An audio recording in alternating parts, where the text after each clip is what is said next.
ஒரே ஒரு சப்ஸ்கிரைப் மட்டும் பண்ணிவிட்டு பாருங்கள். பாக்கியராஜோட அப்பா வந்து சொல்கிறாங்க, உன் தங்கச்சி அடித்தது ஒரு அண்ணனா உனக்கு கோவம் வருது நியாயம்தான். ஆனால் உன்னால் ஆயுசுக்குமே பார்த்துட்டு இருக்க முடியாது அவளை. உன் சம்பளத்தை வச்சு முடியவே முடியாது அப்படின்னு சொல்லிட்டு சொல்கிறாங்க. ஆனால் பாக்கியராஜ் இருந்துக்கிட்டு என்னால் முடியும்ப்பா, நான் சமாளிப்பேன்ப்பா, என் தங்கச்சி பசங்களை கண்டிப்பாக நான் நல்லா பார்த்துப்பேன்ப்பா. ஊர் உலகம் என்ன சொன்னால் என்னப்பா, நான் அவளை இங்கே தான் வச்சுக்க போகிறேன், இங்கே தான் பார்த்துக்க போகிறேன் அப்படின்னு சொல்கிறாங்க. அதெல்லாம் முடியாது பாக்கியராஜ், அது நல்லா இல்லை பாக்கியராஜ்.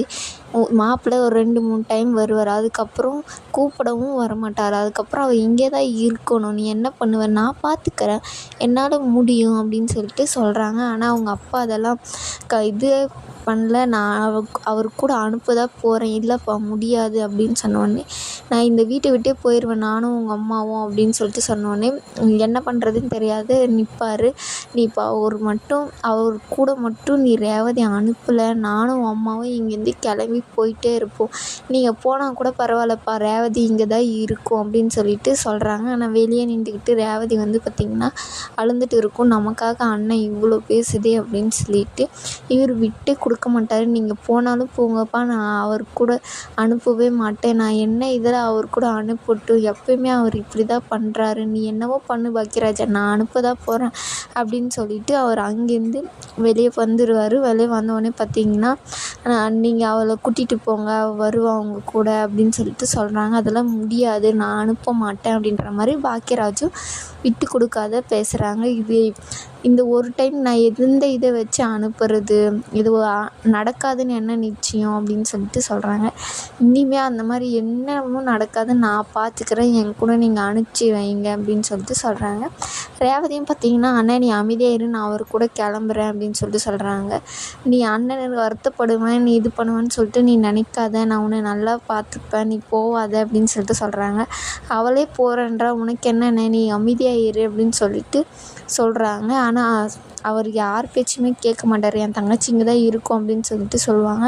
ஆனால் ரேவதி நான் போகிறேன் அப்படின்னு சொல்லிட்டு பார்த்திங்கன்னா ரூமுக்குள்ளே வந்து போயிடுவாங்க. பின்னாடியே பாக்கியராஜ் இவங்க எல்லாருமே போயிடுவாங்க. தங்கராஜ் வந்து பார்த்திங்கன்னா, ரொம்ப நன்றி மாமா, அவங்க பொண்ணை என் கூட அனுப்பிச்சி வைக்கிறதுக்கு, இனிமேல் இந்த மாதிரி எதுவுமே நடக்காது, நான் பார்த்துக்கிறேன் அப்படின்றாங்க.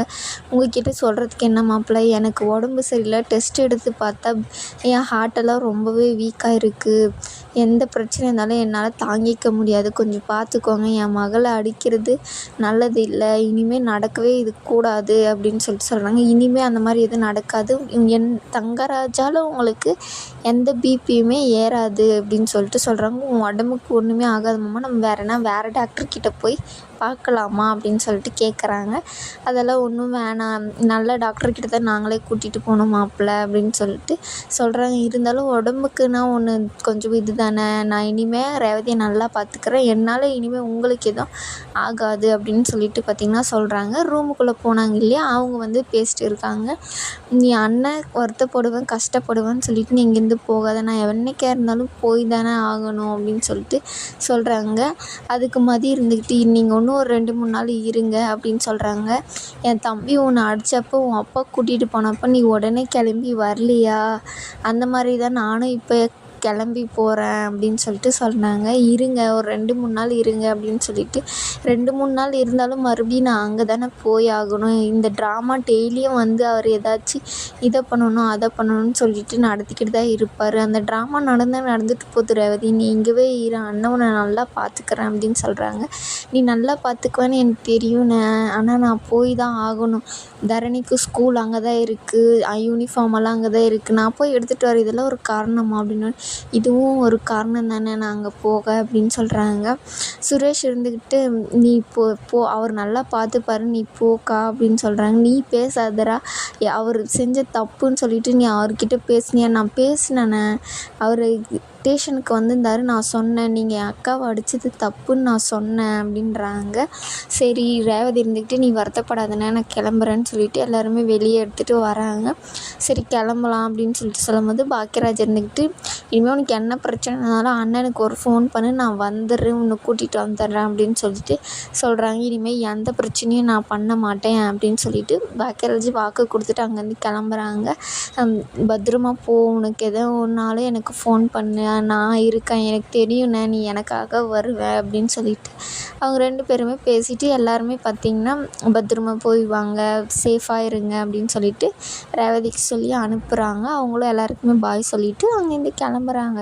அப்புறம் பார்த்திங்கன்னா வீட்டுக்கு போனவுடனே தங்கராஜோட அம்மா வந்து சொல்கிறாங்க, எதுக்கு வந்த? உன் அண்ணன் தான் வேணான்னு சொல்லிட்டு கூட்டிகிட்டு போனானே, உன் அண்ணனே நல்லா பார்த்துருப்பானே, நீ எதுக்கு இங்கே வந்த?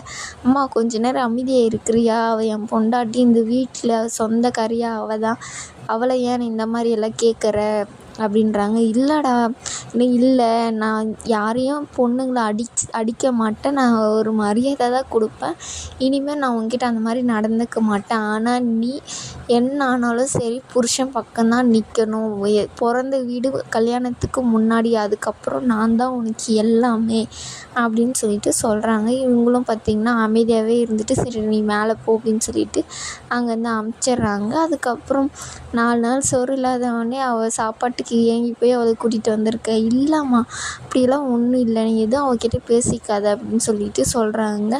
என்ன மூடாக வந்துட்டாங்களா, இனிமேல் உன்னை பார்த்துக்கிறது பசங்களை பார்த்துக்கிறது எனக்கு இதாச்சு அப்படின்னு சொல்லிட்டு சொல்கிறாங்க. பாக்கியராஜ் வந்து பார்த்திங்கன்னா பேசினார் இல்லையா, அதெல்லாம் நினச்சி பார்த்துட்டு தங்கராஜ் வந்து இவன் இவ்வளோ பேசுகிறானா அப்படின்னு சொல்லிட்டு இருப்பாங்க. இதோட இந்த எபிசோடு முடியுது.